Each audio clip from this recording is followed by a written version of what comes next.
Jusqu'à 13h, Côte-Nord. Attitude. Côte-Nord. Côte-Nord. Attitude. Bonjour tout le monde, bon mercredi. Bienvenue à notre émission d'actualité et d'affaires publiques à Pure FM. Jean Saint-Pierre et Valérie Dionne qui co-animent pour la dernière fois de la saison. Ben oui, déjà. Cette émission Côte-Nord Attitude aujourd'hui. Ça veut pas dire qu'on va pas continuer de collaborer. Tout au cours de l'été, on sera ensemble. Des petites entrevues qu'on va présenter le matin aussi. Je pense pas que l'actualité va prendre de pause. L'actualité ne prend pas de pause exactement. C'est sûr que les programmations radiophoniques, elles, deviennent peut-être un petit peu plus relax pour aller avec le mood, là, si tu me permets, entre guillemets, de tout le monde. T'sais, on a envie de vacances et tout ça, mais comme il y a quand même de l'actualité, on va faire des entrevues le matin, on va vous informer quand même de tout ce qui se passe chez nous, là, soyez-en assurés. Il y a tellement de beaux événements qui s'en viennent hier avec Marie-Ève Duguay de Destination Sept-Îles-Nakawi-Nanou. On parlait beaucoup des activités maritimes, là, le rendez-vous avec les grands voiliers, mais dès cette fin de semaine, on a un navire de croisière demain à Sept-Îles et un bateau militaire également avec des journées portes ouvertes toute la fin de semaine. Et ça se poursuit comme ça tout au cours de l'été avec nos festivals qui vont venir aussi en juillet, en août, un peu partout sur la Côte-Nord. Pour ce midi, on va parler beaucoup de développement économique, oui, Valérie. Vraiment? Hier, il y avait une belle rencontre, bilan de 2016 du côté de développement économique Sept-Îles. Il y avait quand même une vingtaine de personnes. La corporation de la ville mène une réflexion sur sa gouvernance. Elle maintient aussi l'ensemble de ses services d'aide aux PME, par exemple, de maximisation des grands projets sur le territoire et beaucoup avec une vision, bien sûr, de diversification de l'économie locale. Marc Brouillette est président du conseil d'administration. Sylvain Larivière, c'est notre commissaire industriel et directeur général de développement économique Sept-Îles. Ils seront avec nous en direct à compter de 12h15. Retour sur l'année 2016 de développement économique Sept-Îles. J'ai l'impression que ces organismes-là de développement économique, dans une période de ralentissement, ils prennent leur importance. Oui. Là. Et on va en parler également avec la directrice de la Société d'aide au développement des collectivités de la Côte-Nord. On apprenait cette semaine que la SADC Côte-Nord avait réalisé une excellente performance au cours de sa dernière année financière également. Plus de 2 millions de dollars sous forme de prêts pour le démarrage d'entreprises chez nous. On va regarder justement ce bilan de la SADC Côte-Nord avec la directrice générale Annick Thiboutot qui sera avec nous vers 12h28 à Côte-Nord Attitude. Une séance de chiolage hier, ça a fait du bien. Les gens, on tenait à exprimer leur point de vue concernant le prix des billets d'avion, entre autres. Parfois, il faut que ça sorte. Quand il y a du méchant à sortir, faut le dire. Puis là, en plus, quand il y a des gens concernés qui sont de passage, c'est le temps d'en parler. C'était le temps d'en parler. Puis les maires, des intervenants économiques comme le président, directeur général de Tourisme Côte-Nord, beaucoup d'élus quand même, maire de Fermont, Havre-Saint-Pierre, qui se sont exprimés lors du passage de cette tournée-là, le sommet sur le transport aérien régional. Il y a une tournée un peu partout au Québec. On sait que pour le transport aérien, cette île est centrale. Et hier, on a beaucoup constaté que la réalité pouvait être bien différente. Si on veut aller en avion à Wabush, à Shefferville, en Basse-Côte-Nord, 3400 pièces le billet d'avion, Montréal, Blanc-Sablon. Alors, vraiment, je pense qu'ils ont été saisis d'une réalité très particulière, les deux députés libéraux. C'est Serge Simard, le député du comté de Dubuque, c'est l'abbé, là, c'est à Saguenay, qui va nous en parler. Il est président du sommet sur le transport aérien régional. On va revoir qu'est-ce qu'il a retenu de cette discussion avec les gens de cette île concernant le transport aérien. Valérie, en fin d'émission, on va parler des vernissages d'aujourd'hui et de plein d'activités du côté du musée. Exactement. Donc, Christine Lebel et Steve Dubreuil du musée régional de la Côte-Nord seront avec nous parce que il y a des vernissages ce soir au musée. Il y en a 3, Jean, des vernissages. Oui. Donc, il y a bien des expos qu'on pourra aller voir au cours des prochaines semaines. On l'a pas encore rénové, là, puis on n'est pas dans le chantier encore. Non, c'est le temps d'aller le visiter. C'est le temps d'aller visiter, exactement. Il y aura aussi, une revue qui va sortir, là, la revue de la Société historique. Il y aura des activités au Vieux-Poste, bien sûr. On reprend la saison au Vieux-Poste. C'est tellement intéressant d'aller voir ça. Donc, on ne manquera pas de sujets avec les gens du Musée régional de la Côte-Nord ce midi. Surveillez ça, c'est à 12h50. L'entrevue avec Christine Lebel et Steve Dubreuil. Voilà donc pour le menu de ce midi à Côte-Nord Attitude. Avant cette série d'entrevues sur nos ondes, on vous propose à l'instant un bulletin d'information régionale. Actualité Pure FM. Ben, mentionnons d'abord qu'il y a un accident qui a fait 2 blessés ce matin en plein centre-ville de Sept-Îles. C'est survenu à 9h très exactement, soit à l'angle du boulevard Laure et de la rue Regnault. Il s'agit de blessures mineures. Un automobiliste n'a pas arrêté au feu rouge, note la Sûreté du Québec. Les pompiers sont intervenus pour sortir un des conducteurs de son véhicule. Le mariage prévu lundi du célèbre criminel Lucas Rocco-Magnotta est affiché présentement au palais de justice de Sept-Îles. Ce mariage avec un autre détenu sera célébré au pénitencier à sécurité maximum de Port-Cartier. Magnotta séjourne au pénitencier de Port-Cartier depuis 2 ans. Il a été reconnu coupable du meurtre de June Lynn à Montréal en 2012. Il avait démembré son ex-conjoint. La mère de Magnotta sera présente comme témoin. Son futur époux, Anthony Jolin, est originaire du Nouveau-Brunswick et purge lui aussi une sentence d'emprisonnement de plus de 25 ans ferme. Ben moi, je vais pas aux noces en fin de semaine. Le Développement économique Sept-Îles a présenté le rapport de ses activités pour 2016 devant une vingtaine de personnes hier soir. La corporation de la ville a soutenu le démarrage de 13 nouvelles entreprises et l'expansion de 5 autres en un an. DESI a constitué 2 fonds spéciaux totalisant 750 000 $ pour aider des projets stratégiques et l'émergence de nouvelles initiatives de développement, de diversification de l'économie locale. Après 43 ans d'existence, la corporation économique de la ville mène un chantier sur sa gouvernance qui l'amène à revoir sa structure et la composition de son conseil d'administration. Le président du conseil d'administration, Marc Brouillette, et le directeur général, Sylvain Larivière, seront avec nous dans quelques minutes pour faire un retour sur l'année 2016. Une quarantaine de personnes ont dénoncé à tour de rôle les tarifs trop élevés des billets d'avion et une qualité de service variable pour Sept-Îles, la Mingani, la Basse-Côte-Nord et Shefferville. Ils ont profité de la présence hier de 2 députés du parti au pouvoir dans le cadre de l'escale à Sept-Îles de la tournée du sommet sur le transport aérien régional. Plusieurs élus et intervenants économiques ont critiqué la compagnie Air Canada qui réduit ses tarifs seulement lorsqu'elle veut faire mourir un compétiteur. Le maire John Pino a déploré une desserte aérienne et maritime déficiente pour les 220 résidents et les 8000 chasseurs d'Anticosti, comparativement à d'autres îles habitées du Saint-Laurent. Le député libéral de la baie à Saguenay, Serge Simard, a écouté les doléances des gens de la Côte-Nord et promet que toutes les solutions seront discutées au sommet de février 2018. Est-ce que le gouvernement pourra intervenir davantage? Peut-être. Mais on va regarder ça dans son ensemble. Le sommet, lui, va faire des discussions pour arriver qu'on émette des solutions qui sont les solutions de tout. Mais ce sera pas nécessairement la même solution ici à Sept-Îles que sur la Basse-Côte. Les participants de Sept-Îles hier à la tournée du sommet sur le transport aérien régional s'entendent pour dire que les tarifs aériens actuellement freinent le développement touristique et économique de la Côte-Nord. La tournée se poursuit à la Tabatière en Basse-Côte-Nord cet après-midi et d'ailleurs on aura le député Serge Simard en entrevue dans Côte-Nord Attitude aux alentours de 12h40. Les mauvaises nouvelles se poursuivent du côté de Havre-Saint-Pierre. Aussi la semaine dernière, on parlait de la fermeture d'un commerce phare, la quincaillerie Benoît Vigneault. Mais là hier c'est Rio Tinto Fer et Titane qui a annoncé qu'elle abolissait encore 32 postes à la mine Tio de Havre-Saint-Pierre. La nouvelle annoncée hier constitue une grande désolation pour le syndicat des métallos, la députée Lorraine Richard et l'économie régionale. Le nouveau plan opérationnel de la compagnie vise une plus grande efficacité. Une rencontre entre les dirigeants de Rio Tinto Fer et Titane et ceux du syndicat des métallos est prévue aujourd'hui à Sept-Îles. La compagnie limite ses opérations à 24 semaines de production seulement. Depuis 2 ans maintenant à Havre-Saint-Pierre, elle avait déjà aboli des emplois à sa mine au nord du Havre en 2015.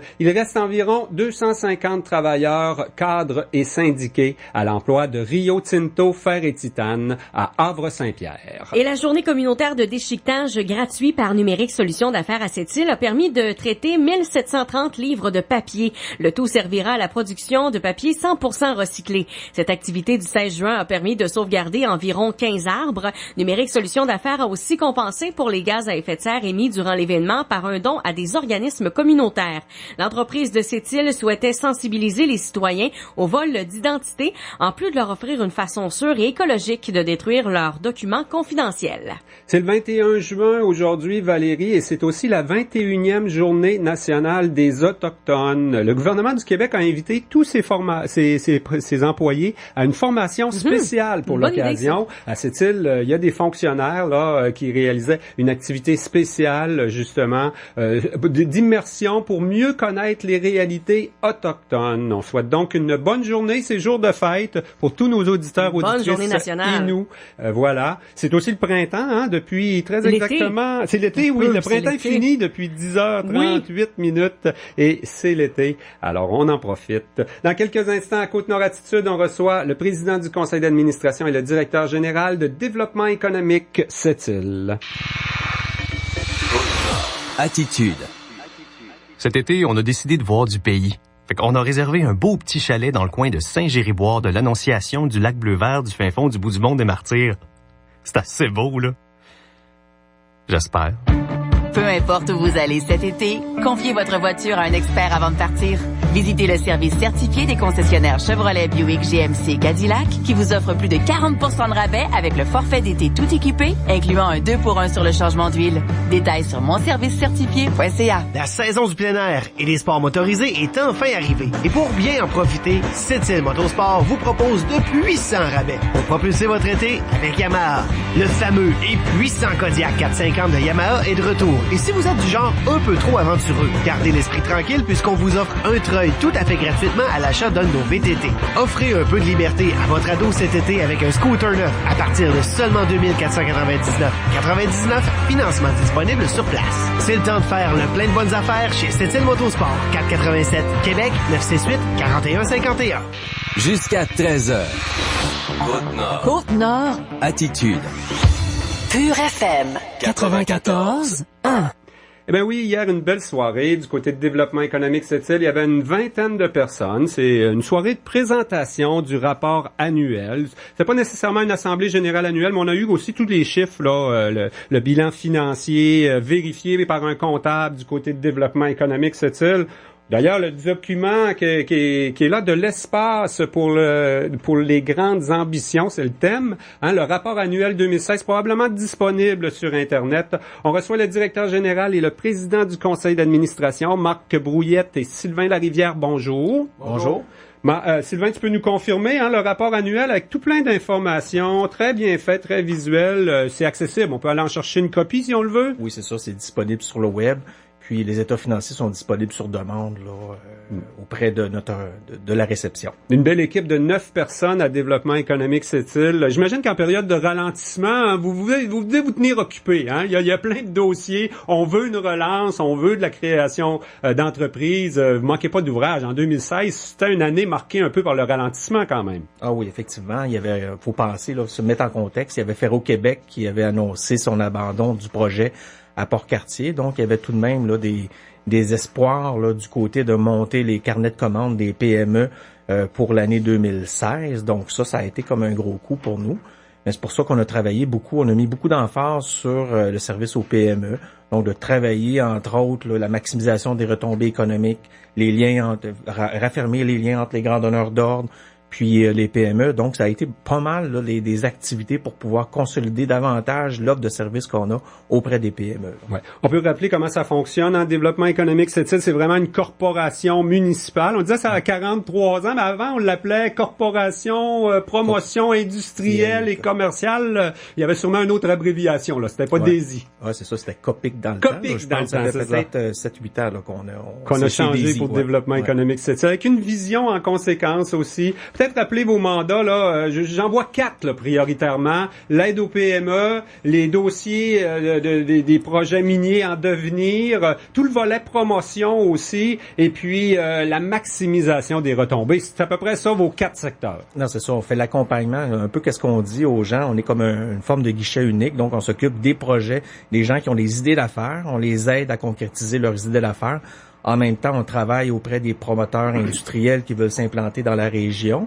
Puis, on travaille avec les PME existantes pour dire, regarde, vous êtes une des forces importantes de la région du côté économique. Il faut vous assister pour être un peu plus, avoir des bases de plus en plus solides. Ouais, je pense que c'est en 2016 justement qu'on a rajouté une ressource, Madame Nadeau, Marthe Nadeau, qui travaillait à Hydro-Québec avant justement là pour les relations avec le milieu. L'idée de ça, c'est vraiment maximiser les retombées là quand il y a un projet. On pense bien sûr à La Romaine. Ça, je pense que c'est un bon coup de développement économique, c'est-il de rajouter cette ressource-là, hein? Non, mais c'est intéressant. Puis il faut dire, on l'a vu aussi, on avait comme le modèle d'Hydro-Québec aussi de travailler beaucoup avec les PME puis de voir les capacités pour répondre aux besoins de Hydro-Québec puis de faire en sorte que ça se fasse, c'est comme de l'achat local qu'on pourrait dire, en fonction des besoins de Hydro-Québec, puis de montrer c'est quoi les capacités régionales, puis c'est ça qu'on fait. Tous les jours, on a l'équipe là avec Marc Nadeau puis Guy Bouchard qui sont là pour pouvoir travailler avec les PME, puis de travailler aussi, puis de conscientiser aussi les grands donneurs d'ordre, de dire, regardez, il y a des entreprises qui sont ici qui peuvent vous aider. Des fois, vous connaissez pas toute la panoplie des produits et des services, donc il y a un match là qui est intéressant à faire. Ouais. Et des fois, on entend des critiques sur le développement économique, il y a juste le monde qui font rien, qui sont jamais critiqués, vous savez, messieurs. Mais moi, je veux lever mon chapeau aujourd'hui pour votre matériel promotionnel. Valérie, je t'ai donné le format revue qu'ils ont fait, là, puis le dépliant de l'espace grande ambition. Je pense que c'est bien fait. Pour vendre cette île là à des promoteurs éventuels, c'est bien fait à Moses. Moi, honnêtement, là, si j'avais à être un entrepreneur, là, tu sais, puis je suis ailleurs, puis là, je me dis, j'aimerais ça m'établir dans une région, je vois ça, puis je me dis, ouais, ça, moi, tu sais, je l'adore, la photo de couverture. Pouvoir penser de mon entreprise à la plage, là, vraiment très, très beau, effectivement. C'est un peu le constat qu'on avait eu quand on travaille sur l'ADN, c'est de dire, c'est quoi les images de marque de cette île, qu'est-ce qui distingue cette île, donc c'est un peu ça qu'on voulait mettre à l'avant. Il y a la qualité de vie, mais en même temps, les avantages industriels, donc tout ça ensemble. On a travaillé fort du côté de la brochure promotionnelle, puis il y a aussi notre vidéo promotionnelle, aussi, ben oui. De mettre en place là, ou mettre l'emphase sur les gens qui sont ici, qui habitent la région. Donc c'est un peu comme ça qu'on se distingue par rapport à d'autres régions. Vous êtes toujours au Grand Passage, proche de Place de Ville à cette île. Si on veut aller en chercher des copies, là, ça c'est beau, c'est bien fait. De qui la photo de couverture, donc? C'est bien quand même. Oui. Des beaux documents qu'on a produits. Marc Brouillette, on est en réflexion, hein. Je pense qu'on se donne jusqu'à la fin de 2017 là, pour revoir la gouvernance à développement économique cette île. C'est sûr qu'une corporation qui a 43 ans, des fois ça demande d'être restructurée. C'est un peu ce qu'on va faire, hein? Ouais, c'est un exercice qui est fastidieux, là, c'est évident. Ça implique beaucoup, ça implique nécessairement de revoir nos façons de faire à tout niveau. La première des choses, là, c'est la composition du conseil d'administration, les règles qui entourent les membres du conseil d'administration, les différentes politiques. Et évidemment, de préparer une place à une représentation population, qu'on pourrait dire collège électoral population. On en a longuement parlé hier. Alors tout ça est en émergence et on espère vraiment terminer cette année. Par la suite, on a un autre volet qu'on va devoir examiner, une réorganisation des effectifs pour tenter toujours de répondre le plus adéquatement possible aux besoins du milieu.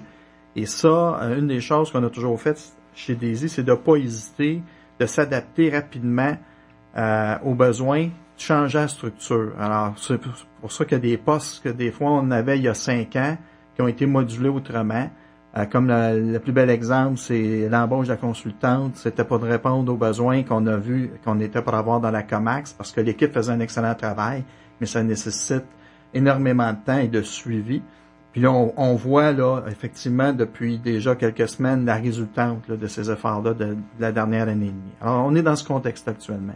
Moi, quand j'ai vu la salle hier, je m'attendais à un débat peut-être sur Mine-Arnaud à l'Assemblée, à la rencontre, parce qu'il y avait des gens qu'on connaît comme étant opposants à Mine-Arnaud qui étaient présents. Finalement, ils ont discuté de la gouvernance. Il n'y a pas eu d'autres débats que ça. Pour toi, Marc, on fait les bonnes choses quand même depuis quelques années. C'est le rôle de développement économique cette île, d'appuyer des grands projets comme Mine-Arnaud. C'est un projet qui est ancestral pour vous autres, là, parce que ça fait des années qu'on travaille là-dessus. Champion Iron, ça semble naturel pour tout le monde quand on veut les aider à réouvrir la mine du lac Bloom. Pour Mine-Arnaud, il y a eu un débat, mais vous considérez avoir fait les bonnes choses, avoir joué votre rôle dans tout ça, là? En fait, on a fait les bonnes choses, mais je dirais ce qui était important, c'est qu'on les a faites correctement. C'est pas évident de respecter le mandat qui nous est donné dans un contexte parfois qui est coloré de nature politique, de nature de partisanerie, d'opposition, de parties prenantes qui n'ont pas les mêmes visions. Et nous, on a essayé vraiment de le faire au cours des dernières années, puis on continue à le faire de cette façon-là, dans le respect de tout le monde, et en disant, on est prêt à écouter, à entendre. On n'a jamais dit qu'on détenait la vérité dans aucun des dossiers, mais on fait toujours nos démarches en fonction du mandat qui nous est confié. Et jusqu'à présent, on a toujours suivi cette ligne de directrice-là, en essayant d'être aussi transparent possible. Je suis sûr qu'on a commis des impairs. Je ne dis pas que l'organisation est parfaite, ni le conseil d'administration, mais l'objectif premier, c'est dans le respect du mandat et des individus qu'on côtoie. Parce que des lendemains à tout ça. Je vous l'ai dit quand je suis venu ici avec un autre chapeau, moi j'ai vécu le lendemain de SM3. SM3, ça a été des années à ramener la division que ça avait créée dans la communauté. Alors, on essaie toujours de retenir des leçons. Avec une forte participation des Inuits au débat à l'époque aussi. À l'époque. Et là, ça, on veut pas revivre ça. Faut toujours penser qu'on est au niveau de l'échiquier mondial. Hein? On nous regarde aller. Il faut maintenir une unité. Il faut que le milieu puisse se vendre, se faire apprécier par les futurs investisseurs. Et c'est un des critères qui est évalué à travers le monde. Là, on s'en cachera pas. Là. Notre échiquier mondial, c'est notre niveau de compétition, que ce soit pour Champion, que ce soit pour d'autres projets de transformation de minerais de fer ou d'aluminium. Là, c'est plus une compétition provinciale ou canadienne auquel on fait face. L'épreuve, on vous l'a dit, je sais pas combien de fois, Voestalpine, on l'a perdu. On l'a perdu parce qu'on n'avait pas la structure pour les accueillir. On pouvait pas leur fournir, dans le fond, le gaz naturel, d'où le débat pour nous d'avoir rapidement le gaz naturel. Et ça, c'est un exemple où l'échiquier mondial nous rattrape rapidement. Là. Alors, on est dans ce contexte-là. Et puis, je pense que ce que tu viens d'exprimer, ça remonte bien la vision qu'on se donne à développement économique cette-île, un aspect de la vision. En tout cas, l'autre aspect, je pense, c'est beaucoup la diversification. Hein. Ouais. Hier, on a vu apparaître là dans les chiffres, là, pas nécessairement dans l'administration courante de développement économique cette-île, mais on parle d'un fonds de 250 000 pour des projets stratégiques, un autre fonds de 500 000 pour l'émergence de nouveaux projets, de nouvelles initiatives. La diversification, c'est là-dessus qu'on mise, quoi. On peut même aller jusqu'à peut-être mettre plus d'énergie sur des projets qui nous apparaissent faire partie de cette vision-là. Bon, en fait, si on regarde rapidement là, l'échiquier avec lequel on travaille, on a le service au PME qui est très important. Là, on essaie de se doter d'infrastructures pour améliorer notre service au PME, améliorer ce qu'on appelle des start-up dans des secteurs émergents. Et là, on essaie de mettre en place un incubateur d'entreprise. Pour donner un exemple, on essaie aussi de se doter de moyens financiers, d'où l'importance de créer l'équivalent. Le terme n'est peut-être pas adéquat là, quand on parle de fonds de diversification, mais c'est de donner un fonds qui est accessible à nos entreprises pour des projets émergents dans des secteurs jugés prioritaires. Et ça, on fait ça en partenariat avec la Ville. C'est ça qui est important de comprendre, parce que la Ville, elle, a aussi, en vertu de ses pouvoirs, une possibilité de donner, maintenant avec le nouveau projet de loi qui est adopté, jusqu'à la concurrence de 250 000 $ en subvention. Alors, on va faire en sorte qu'on va créer un fonds qui va profiter à nos entreprises. Parallèlement à ça, il faut améliorer les façons de faire de nos entreprises et vice-versa, des grands donneurs d'ouvrages avec ce qu'ils font avec nos entreprises. Il y a une amélioration qui va dans les deux sens et sur lequel on travaille. Et il faut toujours se battre, comme je disais tout à l'heure, sur l'échiquier mondial pour s'assurer que les investisseurs viennent ici, à cette île, compte tenu des avantages que nous, on peut leur offrir, qu'on ne retrouve pas nécessairement ailleurs, que ce soit un port en eau profonde, la qualité de la main-d'œuvre, etc. Là, c'est ça le contexte actuellement dans lequel on gravite. Et ces fonds-là sont importants pour nous autres pour assurer la pérennité de certaines de nos entreprises puis le développement de certains secteurs. En terminant, Sylvain, on retrouve là dans votre rapport annuel, en fait plein d'informations sur un peu tout ce qui s'est passé sur le plan économique à cette île.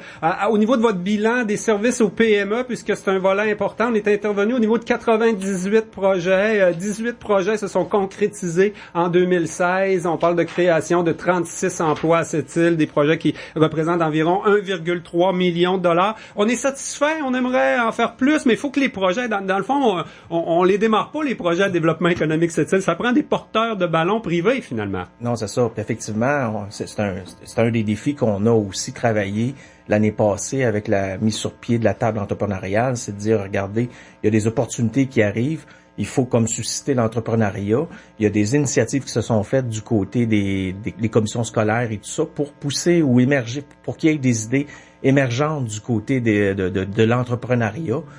On a fait ça en collaboration avec différents partenaires comme le Carrefour Jeunesse Emploi, tout ça. Donc, il faut comme pousser autant l'aspect entrepreneuriat, travailler avec ceux qui ont des promoteurs, qui ont des projets, puis en même temps, de pousser là, les entreprises actuelles à dire, bon, mais regarde, si j'ai des projets d'expansion, tout ça, essayons d'avancer là, de ce côté-là. Ouais. Est-ce que tu as l'impression que c'est de plus en plus dynamique? Il y en a beaucoup des projets, là, si on se rapporte à 2017, là, on laisse un peu de côté 2016. L'avenir, ça semble bon. Il y en a d'autres. Hein? Là, c'est ceux de 2017 que j'ai nommé tantôt, 18 projets. On continue d'en voir. On va pas tout le temps sur la place publique avec des photos, comme le disait Marc Brouillette. Là, ça, c'est le choix des promoteurs aussi de faire eux-mêmes leur propre lancement ou campagne de promotion. Chez Développement économique Sept-Îles, on vous demande une certaine transparence, mais il y a une limite à ça aussi. Hein? Non, c'est ça. Il y a la confidentialité aussi de l'information qui est importante. Mais en même temps, qu'est-ce qu'on essaye de faire? C'est qu'on a comme le programme de soutien aux travailleurs autonomes où on aide des entreprises qui sont tout seuls, les gens. Fait qu'on essaye de faire en sorte qu'il y ait du maillage, du réseautage. Donc, c'est pour ça qu'on a des activités, des fois, de reconnaissance clientèle pour amener toute notre clientèle qui s'assoient ensemble, qui font un 5 à 7, puis en même temps, ça peut générer des idées intéressantes. Donc, c'est ça. Hein? Toutes les initiatives sont bonnes pour pouvoir créer ou susciter là, des projets. Bon.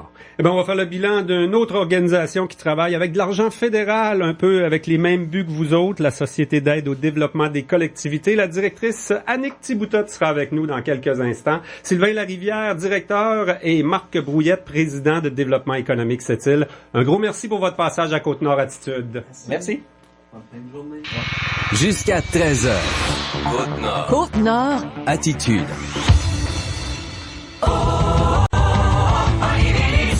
Chez Olivier Nissan, l'événement approuvé par le fabricant Nissan se poursuit. Louez le Rogue S à partir de 257 $ par mois avec comptant initial de 1995 $.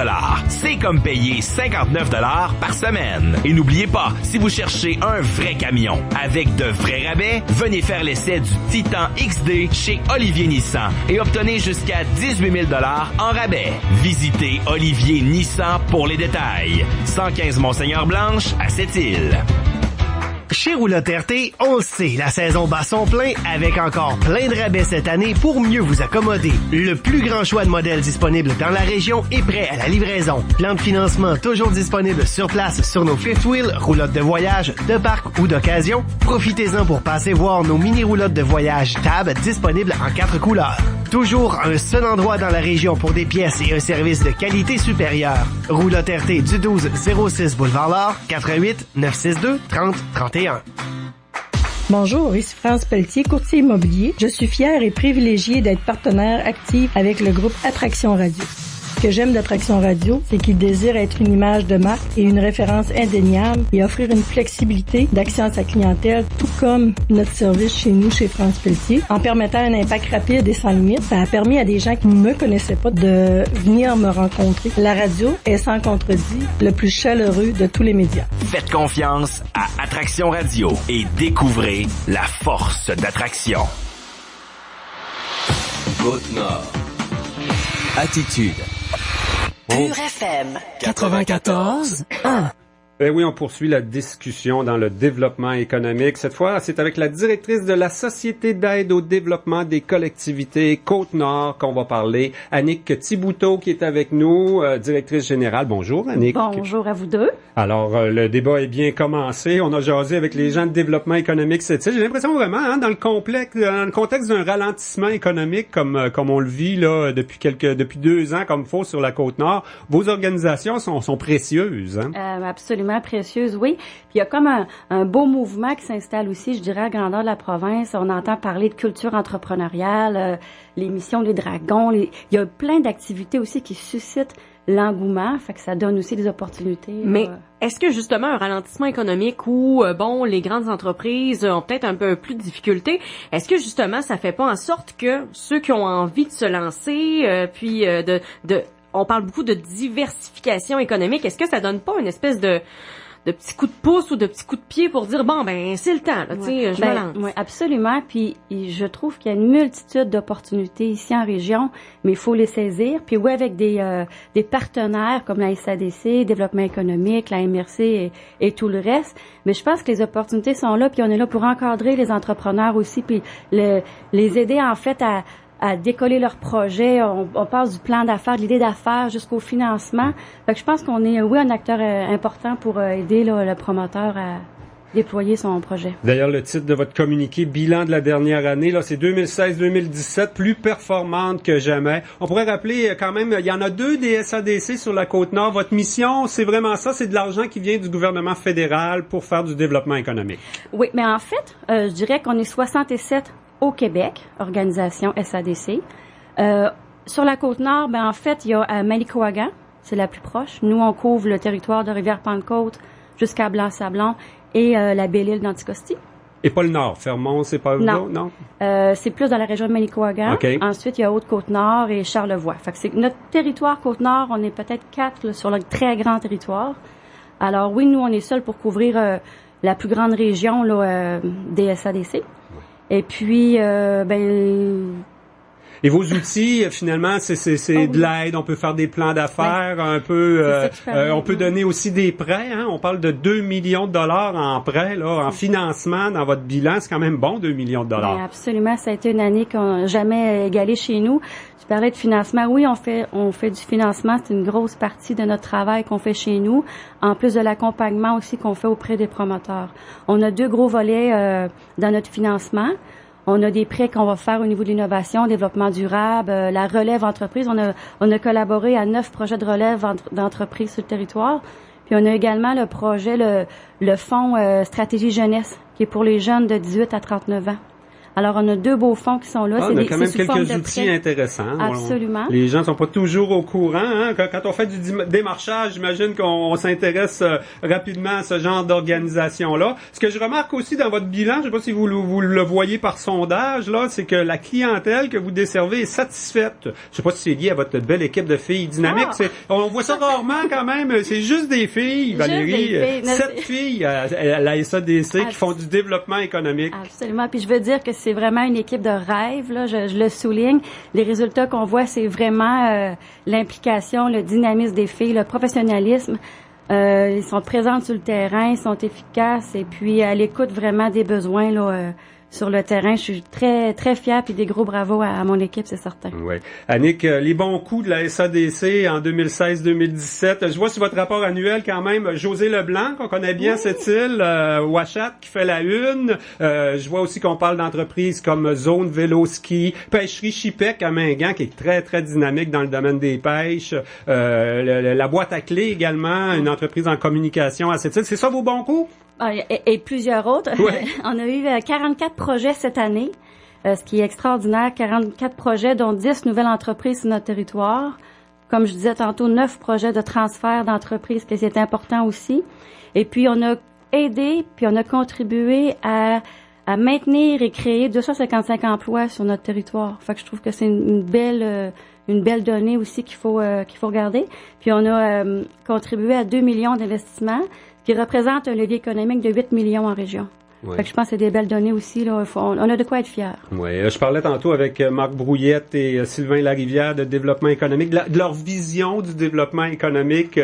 Dans votre cas, on fait beaucoup de répondre à des demandes ou à des promoteurs, mais des fois on met, j'imagine, un petit peu plus d'énergie sur certains dossiers là, qui est lié à une vision. Là. Oui. Bien sûr, on a un très grand territoire. On a des créneaux de développement. On va être très présent au niveau des pêches, du bioalimentaire. On a le tourisme, les communautés autochtones et anglophones, parce qu'on va jusque sur la base Côte-Nord, et puis bien sûr l'entrepreneuriat. Fait qu'on a nos créneaux de développement. Oui, on est là pour répondre aux demandes, mais on se déplace énormément sur le territoire. Puis on est présent. Je pense que c'est ce qui fait parler nos chiffres aussi cette année, c'est qu'on a vraiment déployé une visibilité là, pour l'organisation. Ouais. Puis on le sait, la crise économique ou le ralentissement peut être dur pour cette île Port-Cartier, mais encore plus dur, je pense, quand on est dans des secteurs comme Havre-Saint-Pierre où on annonce là 32 mises à pied au moteur de l'économie, au Havre, QT Ferré-Titane. On appelle maintenant Rio Tinto Ferré-Titane. En Basse-Côte, quand on va là, j'imagine que les gens sont contents de vous voir, puis ils voudraient vous en demander tout le temps plus. plus créer de l'emploi chez nous. Hein. C'est pas facile. Vous êtes basé à Sept-Îles, 7 personnes, mais ça se promène pas mal sur le territoire. Absolument, on se promène.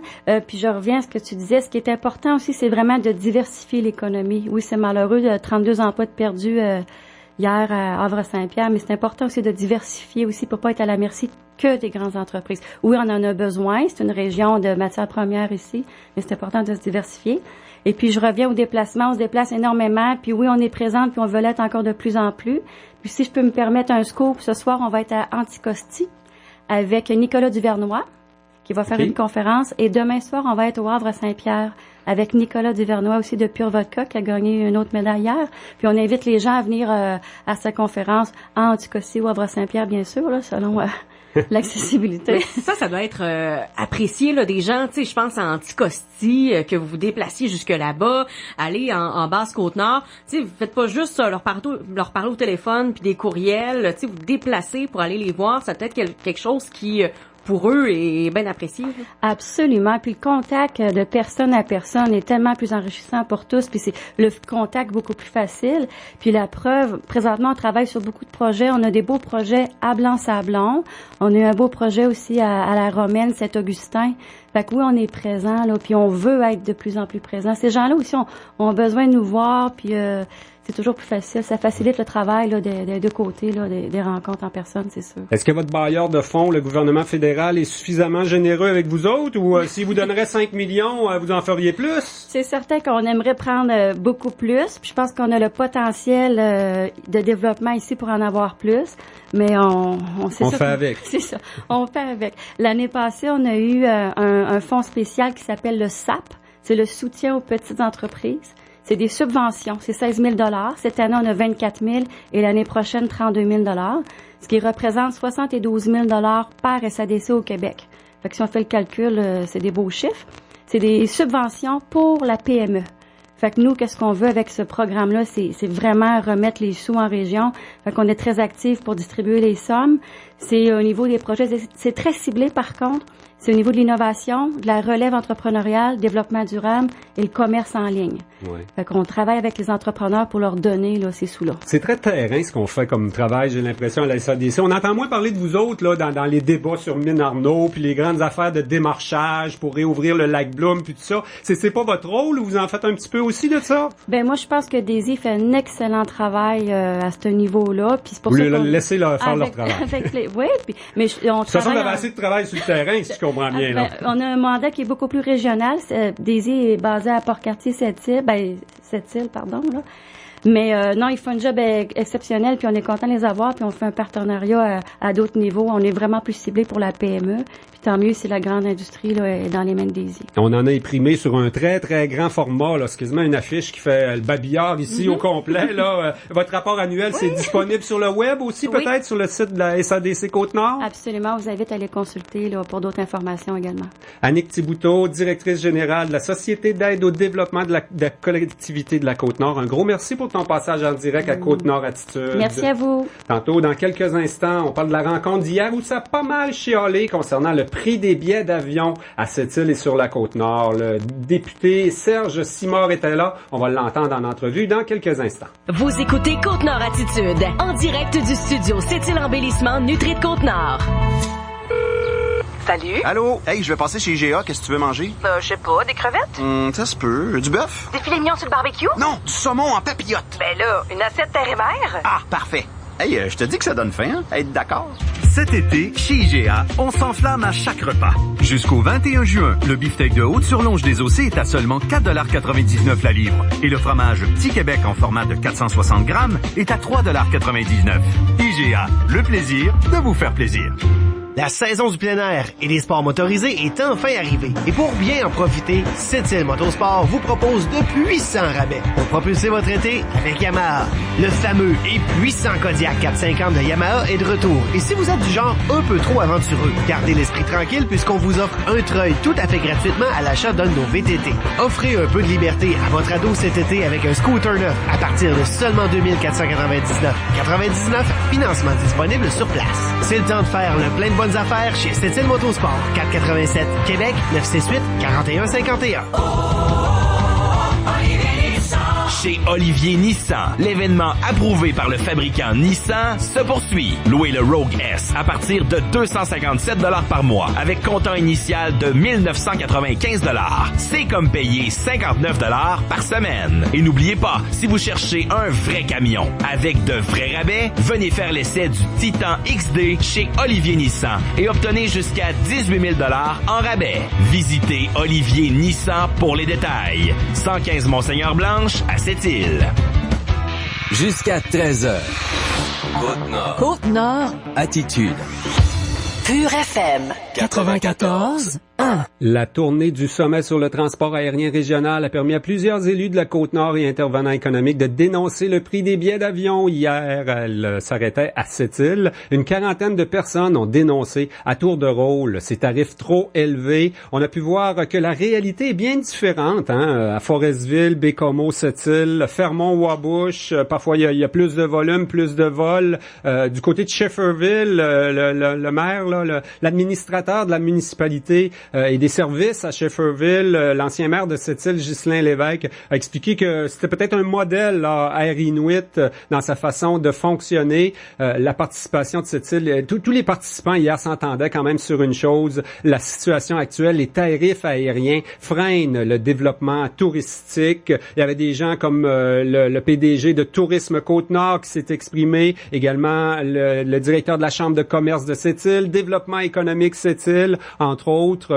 Donc, tous ces gens-là ont exprimé le même message. Difficile de faire du développement touristique et économique sans utiliser l'avion quand on est à distance, comme la Côte-Nord. Plusieurs élus et intervenants économiques ont critiqué la compagnie Air Canada qui réduit ses tarifs seulement lorsqu'elle veut faire mourir la compétition. Le maire John Pinault d'Anticosti a donné quelques exemples et des prix également. C'est très cher, même entre Sept-Îles et Anticosti. Le préfet de la Mingani a affirmé qu'il entend régulièrement des histoires d'horreur concernant le transport par avion pour des raisons de santé à l'intérieur du réseau de la santé. Un porte-parole de la commission scolaire du littoral sont basés à Sept-Îles, mais la commission scolaire du littoral, ce sont les écoles anglophones et francophones de la basse Côte-Nord.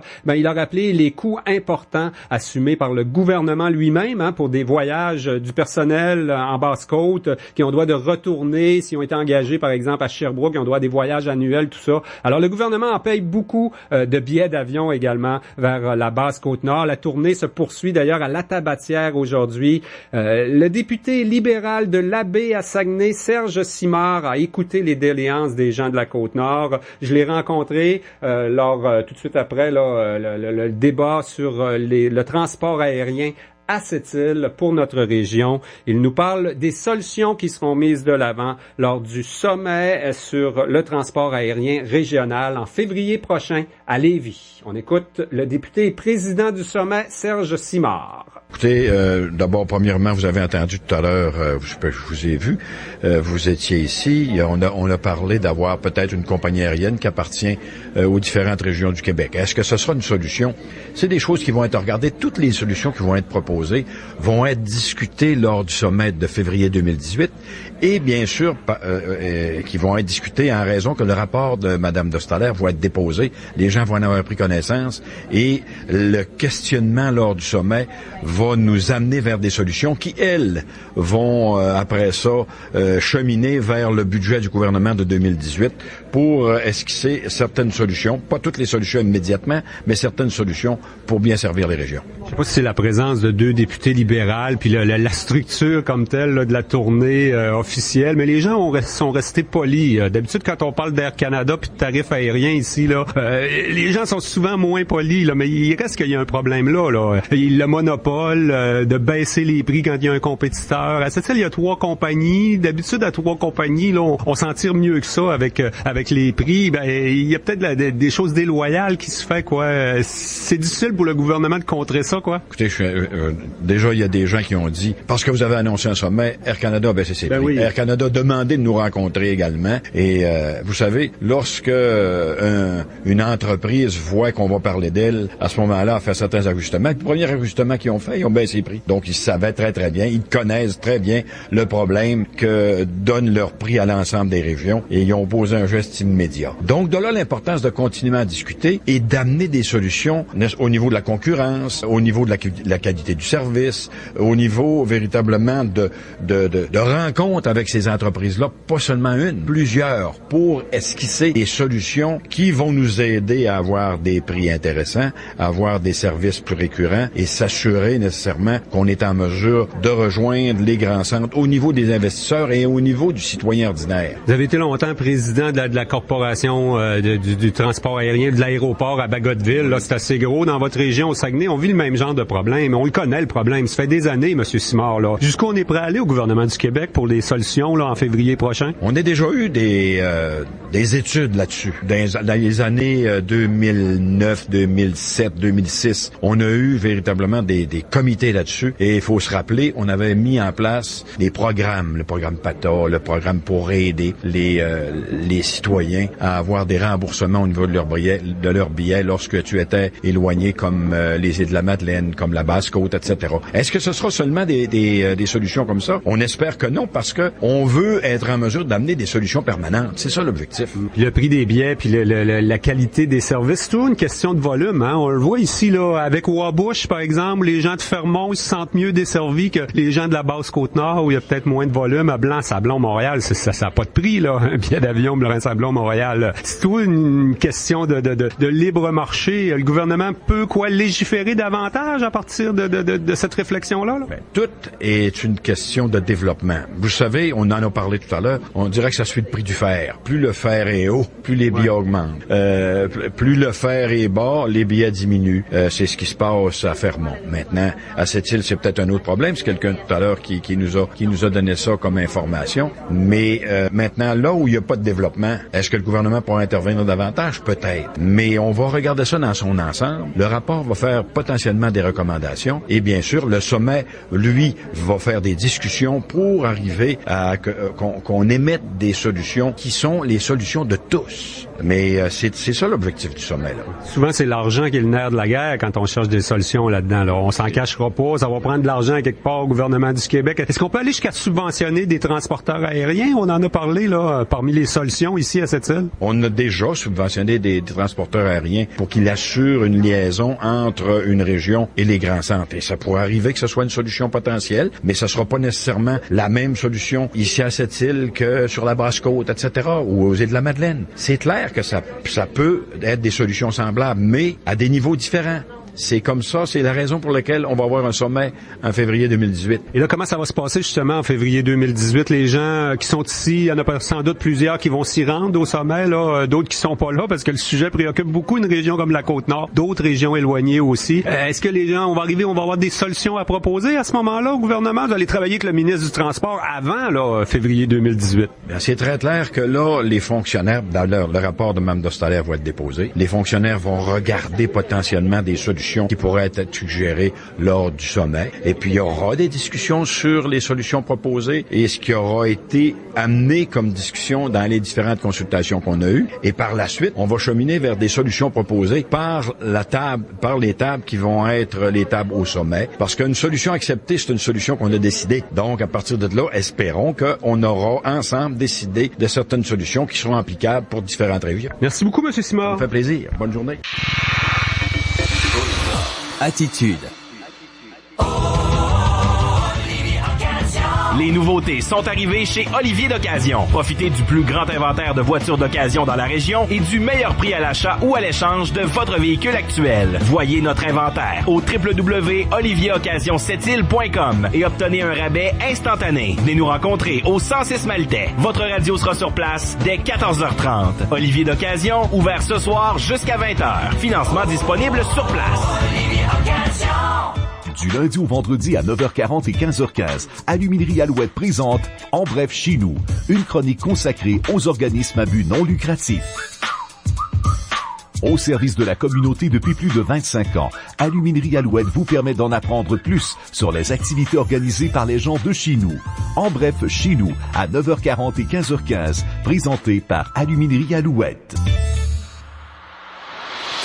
Côte-Nord. Attitude. Pure FM. 94. C'est jour de lancement pour le musée du boulevard L'Or à Sept-Îles. Il y a plein de nouvelles expositions, plein d'activités pour l'été au musée. Tout à fait. Et là, Jean, on va profiter de cette entrevue-là pour faire une espèce de wrap-up là, de tout ce qui va se passer cet été en lien avec le musée régional de la Côte-Nord. Donc, sortez vos agendas et prenez des notes parce qu'il y aura beaucoup de choses à faire cet été. On va en jaser avec Christine Lebel et Steve Dubreuil du musée régional de la Côte-Nord. Bon midi. Bonjour. Bonjour. On peut tout d'abord parler de ces vernissages qui aura lieu ce soir, et je dis ces vernissages au musée parce qu'il y en a 3. Est-ce que c'est rare ça qu'on a plusieurs en même temps comme ça? C'est arrivé il y a quelques étés où on en avait 3 aussi, mais là on a profité de l'ouverture de la saison estivale pour inviter Ariane Gagnon-Trottier, qui avait une toute nouvelle exposition dans la salle jeunesse, à faire son vernissage en même temps. Donc, Ariane Gagnon-Trottier, qui est photographe, qui nous présente environ 17 photos, et c'est des photos qui s'inspirent de promenades à la plage. Donc, c'est très intéressant. Ça nous fait voyager dans son univers. Elle valorise beaucoup la région, la ville, tout ce qui est près d'elle au quotidien, en fait. Et ensuite, on va pouvoir voir également l'exposition de Catherine Arsenault, qui est une artiste bécomoise, qui nous présente sa faune imaginaire. Donc, tout ça, c'est parti de dessins d'enfants qu'elle a fait faire dans les CPE Innu et allochtones, donc autochtones et allochtones, à Bécomo et à Sept-Îles. Donc, les enfants de 3 ans à 5 ans ont dessiné leur animal préféré, et elle s'est inspirée de ces animaux-là pour faire un bestiaire, mais en fait, elle a fait un bestiaire de sculpture. Ben voyons. C'est vraiment ludique. Il faut venir voir qu'est-ce que les dessins des enfants ont inspiré à l'artiste qui fait et de la BD et de la sculpture. Puis il y a même un petit film d'animation avec une musique très, très chouette qui est présentée. Bref, ça vaut la peine parce que Catherine, c'est sa première exposition solo au musée, donc c'est comme son baptême ce soir. Il y en aura une sur les phares aussi, Tout feu, tout phare, je pense. Oui, Tout feu, tout phare, c'est une exposition qui a été présentée à l'Îlet-sur-Mer et qui c'est un partenariat, du musée maritime du Québec. Ensuite, c'est la Corporation des gestionnaires des phares de l'estuaire et du golfe Saint-Laurent et un photographe qui s'appelle Patrick Matt, qui lui est chasseur de phares. Donc, vous verrez des photos de Patrick Matt, des maquettes et certains objets qui nous viennent de la Corporation des gestionnaires de phares, et également les panneaux que vous allez retrouver dans l'exposition sont des panneaux plutôt didactiques, en fait, qui sont l'œuvre du Musée maritime du Québec. Donc, tout ça pour nous donner une belle exposition, une superbe exposition. Vous allez, en tout cas, bref... Très maritime et très Côte-Nord, oui, vraiment, comme été au musée, ça va être le fun. Festival aussi, vraiment. Est-ce que c'est les 3 en même temps, on se promène d'une à l'autre? Comment ça fonctionne ce soir? Écoutez, vous vous promenez d'une à l'autre avec votre verre de vin, votre verre de jus, parce qu'on fait toujours un petit vin d'honneur pour cette occasion-là. Et puis l'exposition d'Ariane Gagnon-Trottier, elle est gratuite. L'entrée est gratuite pour tout l'été. Les 2 autres expos, il y a un léger frais. Si, par exemple, vous décidez de venir au musée et d'aller au Vieux-Poste, vous pouvez faire un combo aussi parce que on a des forfaits musée Vieux-Poste. Okay. Vous pourrez vous informer sur nos sites Internet, comment ça fonctionne, ou en nous appelant, puis ça va nous faire plaisir de vous expliquer. Donc, c'est de belles sorties à faire avec votre visite. Mais on a également 2 lancements, et je laisse la parole à mon collègue, à moins que vous ayez d'autres questions. Non, mais écoute, tu nous ouvres la porte en même temps avec le Vieux-Poste et tout ça. Effectivement, on va se lancer là-dessus. Parce que dès lundi, le 25, on est porte ouverte à tous les jours. Les portes seront ouvertes de 9h à 17h au musée. Pour les heures du Vieux-Poste, il faudra vérifier sur le site. Il y a une croisière demain à Sept-Îles. Il y aura du monde au Vieux-Poste. Il y a de l'interprétation. On peut aller partager avec les visiteurs. Oui, tout à fait. Le Vieux-Poste et le musée sont deux haltes incontournables pour les croisiéristes. Et puis, c'est un plaisir d'accueillir un bateau dans le mois de juin pour la première fois. Donc, on a bien hâte de recevoir ces gros gens. 24 heures en vue, hein, avec vos 5 à 7, vos lancements de ce soir et la journée avec une croisière demain. C'est des centaines de personnes qui font le tour des musées quand il y a un bateau de croisière à cette île quand même. Je vais poursuivre. Vous m'avez aussi ouvert une porte. Ce soir, il y a le lancement également de la nouvelle revue d'histoire de la Côte-Nord depuis 1984 que la Société historique du Golfe de cette île et la Société historique de la Côte-Nord de Bécomo s'associent pour produire ce numéro-là. Humblement, c'est un des plus beaux qu'on aura produit. Une vingtaine d'articles par une quinzaine d'auteurs de toute la côte. On parle de Blanc-Sablon, de la Minganie, de Sept-Îles, de la Haute-Côte-Nord, de Bécomo, de l'aluminerie, des traîneaux à chiens, du naufrage du Elizabeth and Mary à Baie-Trinité en 1692, des Inuits. La liste est longue et j'en profite pour remercier tous les auteurs bénévoles, je tiens à le rappeler, qui à 50 ans, la revue d'histoire, quoi, à peu près. La revue... Steve Dubreuil, il les a à peu près toutes lues 3-4 fois, puis là, il vient de nous dire que celle qui sort à soir, c'est la meilleure. Ouais. Un coup de balle. Elle est belle, ça m'en prend une copie. Et je veux profiter de l'occasion aussi pour remercier l'équipe de Map Design qui ajoute une touche magique à nos contenus parfois arides. Donc, merci à l'équipe de Map Design. Est-ce que vous sentez que l'intérêt pour notre passé, pour d'où on vient, est-ce qu'il est grandissant, cet intérêt-là? C'est une très bonne question. Mais j'ai le feeling que oui. Et puis ça, je pense que c'est l'œuvre de certains passionnés qui ont le tour de transmettre leur amour de notre histoire, que ce soit par des rédactions, des conférences, des séries télé, comme Séraphin. Oui. Il y a certainement une nostalgie, un attrait, puis je ne veux pas oublier non plus le lancement du nouveau DVD produit par la Société historique du Golfe qui s'appelle Autrefois Moisi, un village oublié. J'ai moi-même très hâte de voir le produit fini et c'est le quatrième sujet couvert par la Société. On avait fait Clark City, Galix, et vous autres, vous n'avez pas oublié Moisi. Voilà. Donc, c'était Clark City, Galix, comme tu le mentionnes, et ce soir, c'est Moisi qui sera mise à l'honneur. Donc, il y aura même une courte projection. En tout cas, on va avoir un avant-goût de ce qu'est ce DVD-là. Saison estivale, ça rime aussi avec Vieux-Poste. On reprend du service au Vieux-Poste. Je pense que tout le monde devrait aller le visiter, là. Moi, c'est une des premières choses, je pense, que j'ai fait en arrivant à cette île. J'allais voir le Vieux-Poste. C'est très bien, très bon exemple. Puis t'es resté, c'est quand même pas mal. C'est ça, je suis restée finalement, je suis restée accrochée. Mais non, mais c'est le fun d'aller visiter ça. Qu'est-ce qui nous attend là quand on va au Vieux-Poste? Est-ce qu'il y a des nouveautés? Qu'est-ce qui va se passer là cet été? Écoutez, c'est le Vieux-Poste comme on l'aime, c'est le Vieux-Poste piloté encore une fois par Brigitte Fournier et son équipe. On parle de 14 guides interprètes. Garçons comme filles, Inuits comme non-autochtones, des anciens, des nouveaux, qui ont chacun leur façon, qui mettent leur saveur à l'interprétation. Puis je vous dirais que ça ajoute à l'expérience. Non seulement les visiteurs en apprennent sur notre passé, mais ils ont l'occasion d'un partage avec des jeunes de la place. Et ça, si vous voulez mon avis, c'est une bonne part de l'expérience. C'est la Nouvelle-France qu'on évoque avec le Vieux-Poste. Hein? C'est la période du poste de traite à l'époque des Français. Les Anglais aussi, on faisait de la traite avec tout le monde. Exactement. On met un accent un peu plus pointu sur l'époque de la Hudson's Bay Company, donc milieu du 19e siècle. OK. Et puis, la dernière fois qu'on a parlé du musée, c'était toutes les subventions, puis les travaux, puis tout ça. Mais là, cet été, quoi, il n'y a pas de travaux là. C'est le temps d'aller voir, comment qu'on planifie ça, là? Quand est-ce qu'on va fermer à un moment donné le musée, quoi? Non. Ben, écoutez, on va revenir vous en parler, mais pour l'instant... Pour l'été, là, aujourd'hui, on cohabite pas avec un chantier quand on va à votre 5 à 7. Non. Mais remarquez les salles intérieures, parce que ce sera la dernière fois qu'on va y voir dans cet état-là. Dans le fond, dernier été pour voir notre vieux musée. Oui, c'est ça, du beau musée, puis c'est comme si t'entrais dans l'histoire finalement, parce que tu le reverras plus jamais comme ça. C'est ça. Dans le fond, c'est comme parfait. Ça devrait se faire quoi plus l'hiver prochain? Là, on a juste annoncé des subventions, ça qui reste bien d'ouvrage à planifier. Le déshabillage de la brique et tout se fera cet automne. Il faut faire ça avant les grands froids, mais ça va se poursuivre. Ça serait pas beau l'été, vous avez bien fait d'attendre à l'automne. Plusieurs étapes, mais notre directeur, Christian Marcotte, pourra venir vous en parler. On l'invitera. Je voulais juste être sûr qu'on cohabitait pas avec un chantier. Non, c'est ça, mais de toute façon, c'est quand même une grosse saison l'été là pour le musée. Les touristes, on l'a dit, les bateaux de croisière, les camps de bricolage. C'est ça.